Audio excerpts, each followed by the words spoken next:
Mesdames et messieurs, bonjour. Je voudrais revenir très rapidement sur ce que certains qualifieraient de bourde du PPACI de Laurent Gbagbo, notamment à travers la publication, cette semaine même, d'une partie de son programme.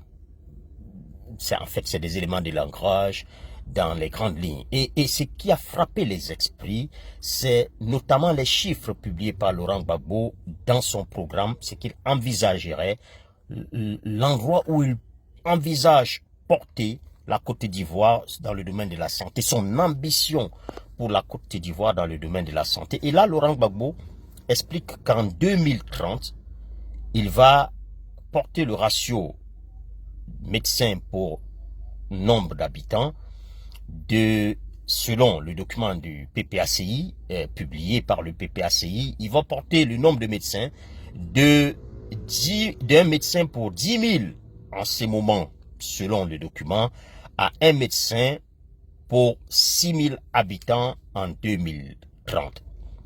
Il se trouve que malheureusement, les chiffres qu'annonce le parti de Laurent Gbagbo sont totalement faux, puisque en 2023, à décembre 2023, la Côte d'Ivoire était déjà à un ratio de un médecin pour 5 697 habitants. C'est très important de préciser que le chiffre même que Laurent Gbagbo, son ambition pour Laurent Gbagbo pour 2030 est déjà atteint par Alassane Ouattara en 2023.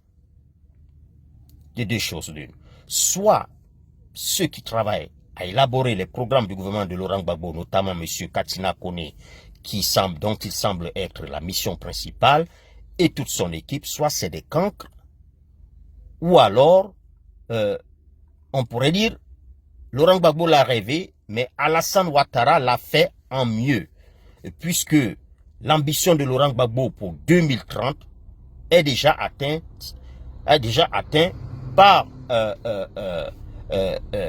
Alassane Ouattara en 2023. Autrement dit, 7 ans avant l'échéance de Laurent Gbagbo. C'est tout simplement quelque part lamentable. J'ai mené mon enquête parce qu'il fallait savoir où est-ce que le parti de Laurent Gbagbo a sorti ces chiffres totalement erronés.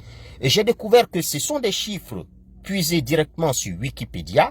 Wikipédia qui est une sorte de source ouverte où tout le monde peut contribuer. Chacun peut modifier une page Wikipédia pour peu qu'on y soit inscrit.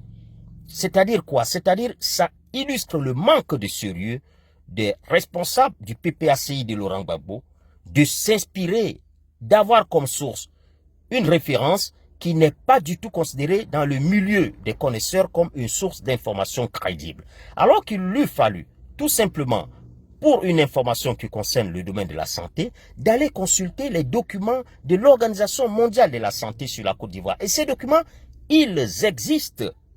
Ils existent. Cette erreur monumentale du parti de Laurent Gbagbo traduit tout simplement l'amateurisme qui caractérise ce parti.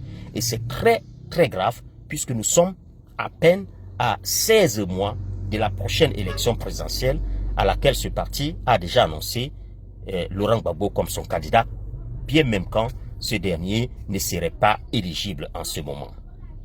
Mesdames et messieurs, voilà un peu les quelques informations que je voulais partager avec vous, en vous annonçant du même coup la publication de la semaine prochaine de ma chronique sur l'impossible alliance de l'opposition ivoirienne. À très très bientôt, Inch'Allah. Toujours avec les informations fondées, vérifiées, recoupées, puisque mon credo, c'est la vérité. Qu'elle fasse mal à l'opposition, qu'elle fasse mal au régime en place, notre credo, c'est celui de la vérité. À très bientôt, Inch'Allah.